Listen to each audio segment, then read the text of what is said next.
Bonjour et bienvenue dans notre nouvelle émission Impact Live.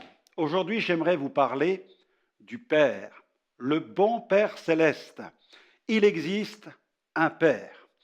Nous avons tous besoin d'aimer, mais aussi d'être aimés. Et nous savons tous que l'amour est certainement ce qui construit le plus un être humain, mais aussi la présence d'un Père. Malheureusement, les pères ne sont pas toujours à la hauteur puisque certains pères sont absents, inexistants, silencieux, d'autres malheureusement sont colériques, sont violents, et l'image que laisse le père dans le regard d'un enfant n'est pas toujours cette image qui va lui permettre de se construire. Mais le Père parfait, le Père par excellence, il est notre Créateur et il se révèle à nous, il désire véritablement nous rencontrer. Je lisais il y a quelque temps sur les réseaux sociaux ce témoignage d'une jeune fille qui, par son message, exprimait le désarroi de son cœur et le vide, le manque de sécurité, le manque de direction dans sa vie. Elle écrit ceci: « Je m'appelle Sandra, née de père inconnu. Ma mère ne veut rien me dire au sujet de mon père biologique. Je lance un appel au secours. Comment faire pour le retrouver ? Comment faire pour le retrouver ? Peut-être le retrouvera-t-elle un jour, ou peut-être pas. Et si elle le retrouve, ce père qu'elle s'est imaginé, cette image qu'elle a tellement fantasmée au sujet de son père, va-t-elle se confronter à la réalité? Sera-t-elle comblée par ce père? Peut-être pas. Quoi qu'il en soit, eh bien, nous avons un Père qui, lui, est parfait et désire prendre soin pleinement de notre cœur.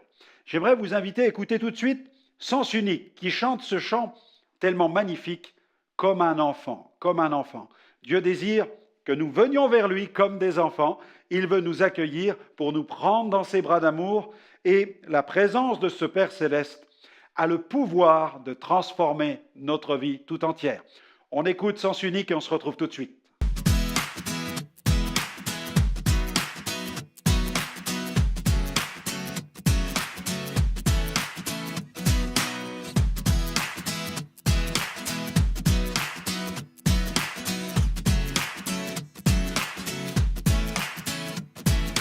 Comme un enfant qui s'élance dans les bras d'un père qui vient vers lui. Comme une terre qui s'étanche après avoir attendu la pluie. Tout te confier, s'abandonner, savoir compter sur ta bienveillance. Je veux chanter, je veux crier le bonheur de vivre en ta présence. T'apporter mes pensées, mes erreurs, le plus profond de mon cœur. M'oublier, retrouver l'innocence du bonheur.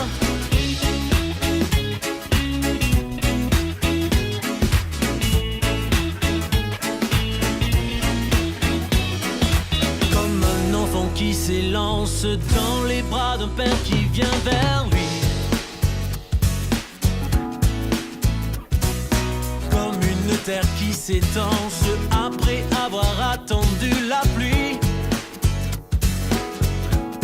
Tout te confier, s'abandonner, savoir compter sur ta bienveillance. Je veux chanter, je veux crier le bonheur de vivre en ta présence.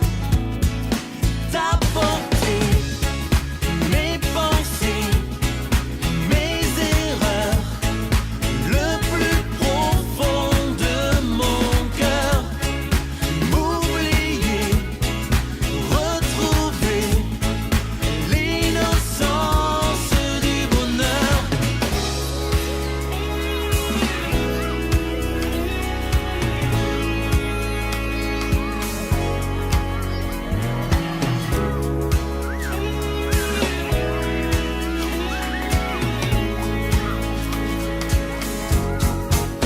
T'apporter mes pensées,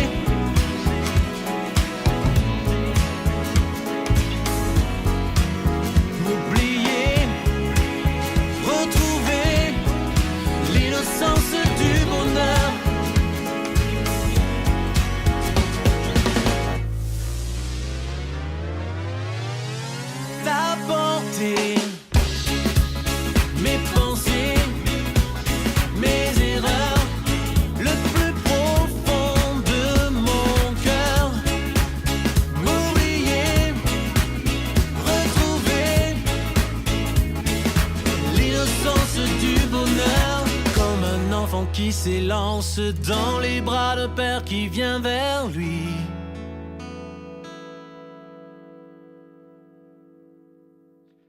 Merci au groupe Sens Unique pour cette invitation à nous approcher du Père comme un enfant. Le Nouveau Testament, nous révèle Dieu le Créateur comme un Père. Alors, ne prenez pas peur. Je sais que l'image que vous pouvez peut-être avoir du Père est une image négative, mais si je vous présente Dieu comme un Père, surtout, ne transférez pas ces mauvais souvenirs d'un Père sur l'image de Dieu. Comme un Père qui serait furieux contre vous, peut-être, un Père qui n'aurait pas envie de vous accueillir, un Père que vous dérangez. Parfois, certains ont le sentiment de déranger Dieu quand il s'approche de lui. Mais le vrai Père, le Père qui nous a créés, est un Père qui veut nous protéger, qui veut nous montrer le chemin. C'est un Père qui est aimant. D'ailleurs, dans la parole de Dieu, dans 1 Jean chapitre 4, verset 8, il est dit « Celui qui n'aime pas », c'est une épître qui est adressée à des chrétiens, et en effet, l'auteur s'adresse à l'Église, elle dit « Celui qui n'aime pas, le chrétien qui n'aime pas, n'a pas connu Dieu, car Dieu est amour. » En effet, celui qui a la prétention de connaître Dieu, d'avoir rencontré Dieu personnellement, cela doit se traduire automatiquement par une sincérité dans l'amour. D'ailleurs, le Seigneur Jésus, évoquant les grands commandements que le croyant doit respecter, il a simplifié les choses avec 2 commandements, en disant « Tu aimeras le Seigneur ton Dieu de toute ta force, de toute ton âme, de toute ta pensée, et tu aimeras ton prochain comme toi-même. » Lorsqu'on découvre l'amour de Dieu, il devient tellement plus facile d'aimer les autres. Parce que l'amour de Dieu est quelque chose qui nous submerge, qui nous envahit, qui libère nos émotions. En effet, tu aimeras, on ne peut pas aimer Dieu simplement intellectuellement. Moi, je n'aime pas ma femme simplement avec mon intelligence. Je l'aime avec mon cœur, je l'aime avec mon âme. Mon cœur vibre pour elle. De la même manière, mon cœur vibre pour Dieu. Et lorsque notre cœur vibre pour Dieu, parce qu'on a réalisé que Dieu est amour, la Bible dit Dieu est amour et Dieu a prouvé son amour envers nous, dans le sens où Jésus est mort pour nous à la croix. On a la plus grande preuve d'amour. Mais ça, c'est la preuve d'amour, mais bien plus que cela. Tous les jours, Dieu se révèle par sa présence dans notre cœur. Il nous témoigne par la présence du Saint-Esprit de son amour pour nous. Je ne me sais pas aimer parce que Jésus a donné sa vie il y a 2000 ans, mais je me sens aimé tous les jours parce que je sais que la présence de Dieu est dans ma vie chaque jour. Dieu me témoigne quotidiennement de son amour. Il ne m'a pas témoigné de son amour une seule fois en donnant sa vie sur la croix il y a 2000 ans, mais chaque jour, Dieu me témoigne de son amour dans ma vie. Oui, Dieu est saint, Dieu est tout-puissant, Dieu est parfait, et il est tellement saint qu'on peut prendre peur de s'approcher de Dieu et dire, mais je ne peux pas m'approcher de Dieu parce que Dieu est saint, mais Dieu est saint, Dieu est juste, Dieu est amour. Et dans ce Dieu d'amour, il y a la sainteté, parce que si Dieu n'était que sainteté, personne ne pourrait s'approcher de Dieu.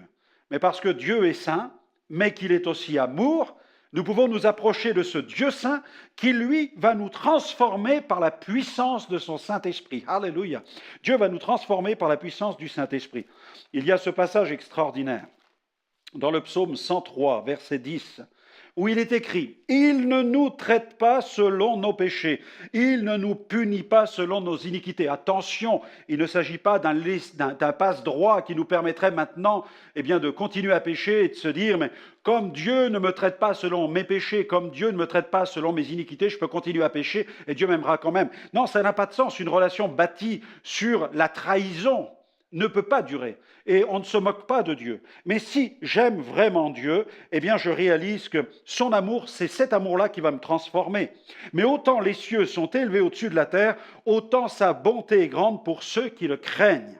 La bonté de Dieu est grande pour ceux qui le craignent. Notre Dieu est un Père qui est aimant. Il est aimant. Dieu est amour.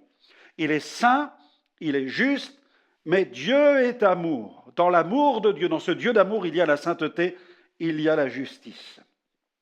Et en même temps, il est un Père qui protège. Leighton Ford, l'évangéliste, a déclaré « Dieu nous aime tels que nous sommes, mais il nous aime trop pour nous laisser dans l'état où nous sommes. » Parce que Dieu, un Père qui aime son Fils, ne va pas le laisser continuer à dilapider sa vie dans toutes sortes de choses qui qui lui nuisent. Mais un père qui aime son fils va tout faire pour arracher son fils à ce qui le détruit. De la même manière, Dieu veut nous arracher à nos péchés. Il l'a fait en donnant le meilleur de lui-même, en donnant son fils Jésus à la croix. Il y a 2000 ans, il a donné son Fils, il est mort pour nos péchés. Et si nous croyons en Jésus, eh bien nous sommes au bénéfice de l'œuvre accomplie par Jésus avec l'approbation du Père, qui, par la puissance du Saint-Esprit, a ressuscité le Fils le 3e jour, parce que la mort n'avait pas de pouvoir sur lui, parce que Jésus était sans péché. C'est extraordinaire. Nous avons un Père aimant, nous avons un Père qui veut nous protéger. Il veut nous libérer de nos travers, il veut nous libérer de nos péchés, il veut nous montrer le chemin, nous libérer de la puissance de l'ennemi et nous transformer pour que nous devenions une nouvelle créature.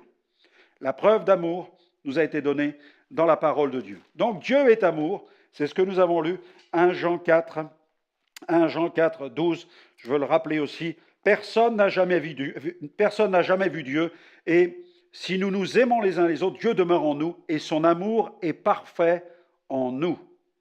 Nous connaissons que nous demeurons en lui et qu'il demeure en nous en ce qu'il nous a donné de son esprit. Nous avons besoin du Saint-Esprit. Et nous avons vu et nous attestons que le Père a envoyé le Fils comme sauveur du monde.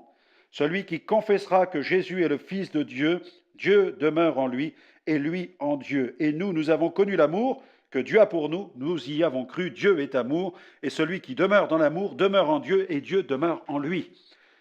Pour que vous puissiez demeurer en Dieu, il faut que Dieu demeure en vous. Et maintenant, je vous invite à l'accueillir, et pour cela, demandez pardon tout simplement pour vos péchés. Demandez pardon au Seigneur, dites-lui, Seigneur, pardonne-moi.